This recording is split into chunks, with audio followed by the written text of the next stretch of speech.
If you're planning a trip to Europe in 2026, you seriously need to pay attention to this, because travel is about to change in ways most people are completely unprepared for. And here's the scary part.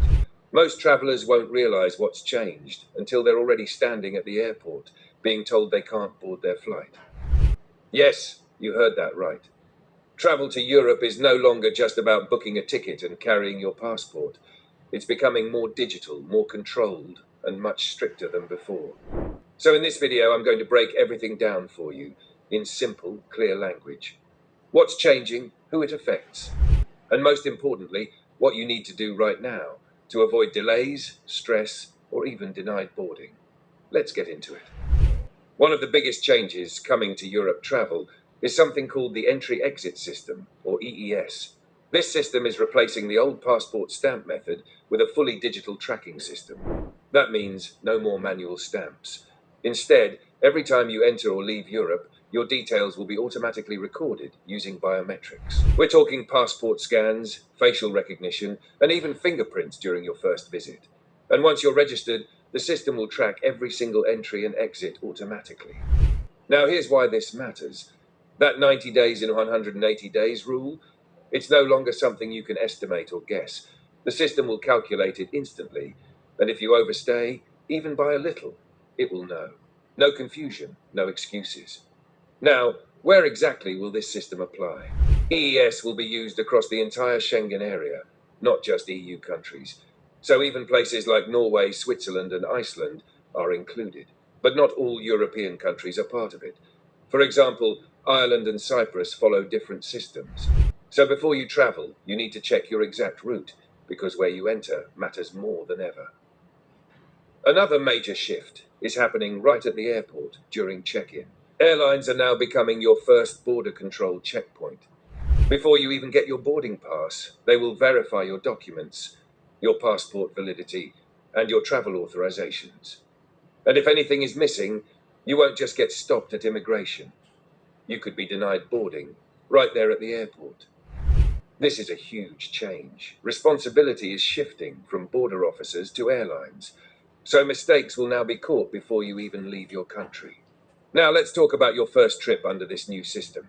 The first time you enter Europe after EES launches, expect things to take longer.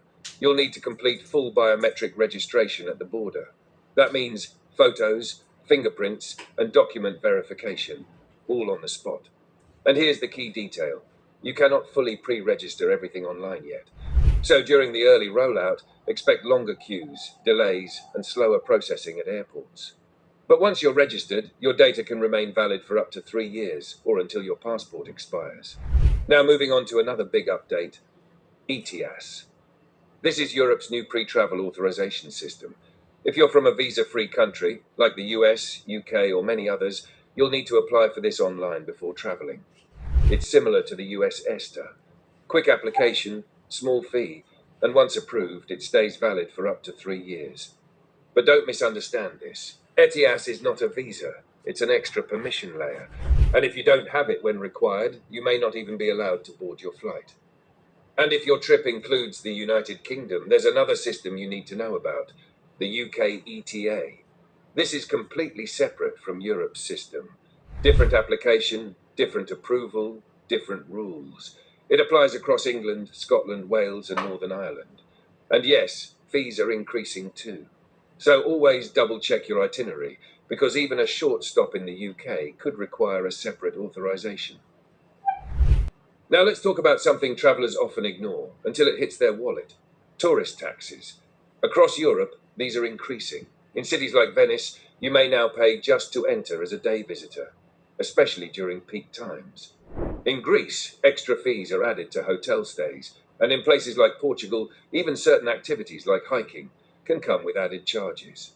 Individually, these fees may seem small, but combined, across multiple days and travelers, they can significantly increase your total trip cost.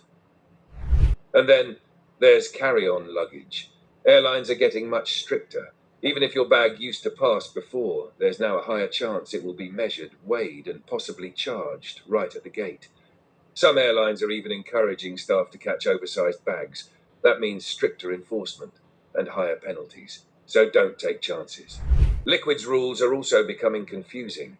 Some airports now allow larger liquid containers thanks to new scanning technology, but others still follow the old 100 milliliter rule strictly. So depending on where you fly from and where you return, rules can be completely different. The safest move, always follow the stricter rule. Now here's something most people overlook: passport validity. This is one of the biggest reasons travelers get denied boarding. Your passport doesn't just need to be valid, it must meet specific conditions. In many cases, it must be issued within the last 10 years and have at least 3 to 6 months of validity remaining after your return date. If it doesn't meet those rules, airlines can stop you before you even board. Let's talk about overstays. With the new digital system, there's no more guessing. Every day is tracked. If you overstay even slightly, it can be recorded instantly. And the consequences? Fines, entry bans, or problems with future travel approvals. So tracking your stay is no longer optional, it's essential. Another important shift: borders are becoming more automated. That means faster processing, but less human flexibility. If something goes wrong, like a scan mismatch or damaged passport, fixing it may take longer. Because now, it's not just a person checking you, it's the system. Travel insurance is also getting more attention. Some travelers are now being asked to show proof of coverage, especially medical and emergency return coverage. Not everyone gets checked, but if you do, and you're not prepared, it can create serious issues. And finally, airport delays. Even with advanced technology, many European airports still face staffing shortages, which means long queues, slower processing, and delays, especially during peak travel seasons. So always plan extra time. Here's the bottom line: Europe is not closing. Travel is still open, but it's evolving into a more controlled, more digital, and more permission-based system. Which means you need to plan ahead, double check everything, and treat travel approvals like part of your packing list. Because now, one small mistake can stop your entire trip before it even begins. If you found this helpful, make sure to like this video and drop a comment telling me where you're planning to travel in 2026. And if you want, I can also create a complete step-by-step checklist so you don't miss anything before your trip.